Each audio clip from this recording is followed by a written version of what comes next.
Welcome back to the aphorism series. In this video, we are going to talk about aphorism number 51. Aphorism number 51 states advantages of similia. Let us start by reading the aphorism. This therapeutic law is rendered obvious to all intelligent minds by these instances, and they are amply sufficient for this end. But on the other hand, see what advantages man has over crude nature in her happy-go-lucky operations. How many thousands more of homeopathic morbific agents has not man at his disposal for the relief of his suffering fellow creatures in the medicinal substances universally distributed throughout creation.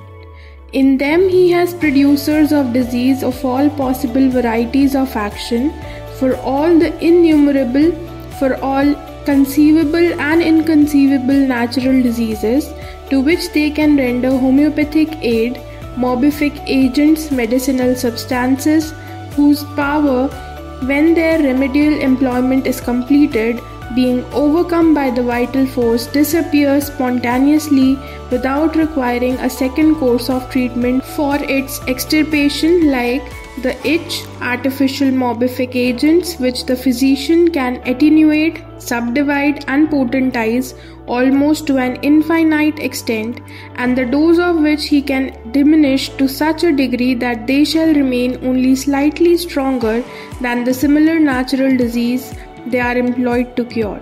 So that in this incomparable method of cure, there is no necessity of any violent attack upon the organism for the eradication of even an inveterate disease of old standing. The cure by this method takes place by only a gentle, imperceptible and yet often rapid transition from the tormenting natural disease to the desired state of permanent health. तो हमने therapeutic law of nature पढ़ा, जिसमें हमने कहा कि जो weaker affection है वो स्ट्रॉन्गर अफेक्शन के आते ही एक्सटिंग्विश हो जाती है परमानेंटली, पर उसके लिए नेचर में इतनी ज़्यादा स्ट्रॉन्गर डिजीज़ेस होनी भी तो चाहिए, और जो स्ट्रॉन्गर डिजीज़ेस हैं हमें नहीं पता कि वो क्या इम्पैक्ट छोड़ सकती हैं ह्यूमन बीइंग पे।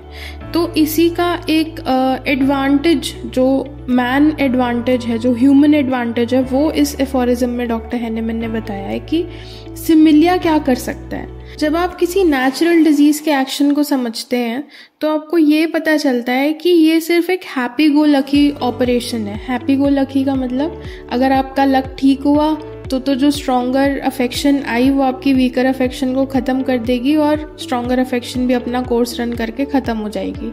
पर मान लीजिए ऐसा नहीं हुआ, तो ये लक काम नहीं करा, तो नेचर, ठीक है, मान लिया कि नेचर स्ट्रॉन्गर अफेक्शन से वीकर अफेक्शन को ख़त्म कर सकती है, पर लेकिन अगर नेचर में इतनी ज़्यादा स्ट्रॉन्गर अफेक्शंस प्रेजेंट हो ही ना तो क्या होगा। पहला सिनेरियो तो ये है, और दूसरा सिनेरियो ये है कि मान लीजिए कि स्ट्रॉन्गर अफेक्शन है तो हमें ये नहीं पता कि वो स्ट्रॉन्गर अफेक्शन क्या इम्पैक्ट छोड़ सकती है ह्यूमन बीइंग पे। इसीलिए हम प्रेफर करते हैं कि आर्टिफिशियल डिजीज़ प्रोड्यूस की जाए मेडिसिन के द्वारा, क्योंकि ये जो आर्टिफिशियल डिजीज़ है ये मैन ने प्रोड्यूस की है, तो मैन इसको रेगुलेट करना भी जानता है with the help of dosage.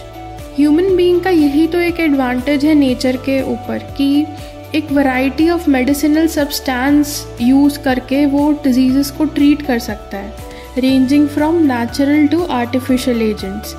जो होम्योपैथी है वो मेडिसिनल सब्सटेंसेस को ऐसे यूज़ करती है, ऐसे यूटिलाइज करती है कि डाइवर्स डिजीज़ सिम्टम्स प्रोड्यूस कर सके, ताकि वो एक wide range of natural diseases को क्योर कर सके। जो मेडिसिनल सब्सटेंसेस हम यूज़ करते हैं होम्योपैथी में, they are used in attenuated, subdivided and potentized form. क्योंकि होम्योपैथी जब हम पढ़ते हैं तो हम ये समझते हैं कि वाइटल फोर्स डायनेमिक है, तो वाइटल फोर्स को अगर कोई चीज़ डीरेंज करेगी तो वो भी डायनेमिक होगी। अब जिस चीज़ ने डायनामिकली डीरेंज किया है, अगर हमें उसे ठीक करना है तो जो हम सब्सटेंस पेशेंट को दे रहे हैं, जो मेडिसिन हम पेशेंट को दे रहे हैं, वो भी डायनामिक होनी चाहिए, पोटेंटाइज्ड होनी चाहिए। हम पेशेंट को सिमिलिया के बेस पे ही ठीक कर दें। होम्योपैथिक रेमेडीज़ डोजेज में एडमिनिस्टर की जाती हैं, पर ये जो डोजेज होती हैं ये नेचुरल डिजीज़ से थोड़ी स्ट्रॉन्गर होती हैं। ठीक है, ताकि एक जेंटल और रैपिड ट्रांजिशन हो सके हेल्थ की तरफ। यहाँ डॉक्टर हेंडमैन कह रहे हैं कि unlike the conventional medicine, homeopathy gentle और इम्परसेप्टेबल क्योर पे फोकस करती है।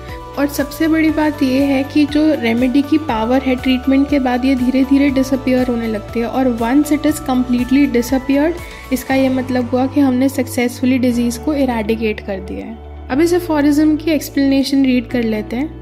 Humans have an advantage over nature in the variety of medicinal substances available to treat diseases ranging from natural to artificial agents.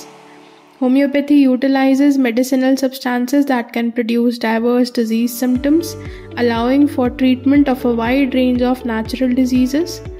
Medicinal substances in homeopathy are used in attenuated, subdivided, and potentized forms, minimizing the need for aggressive treatment.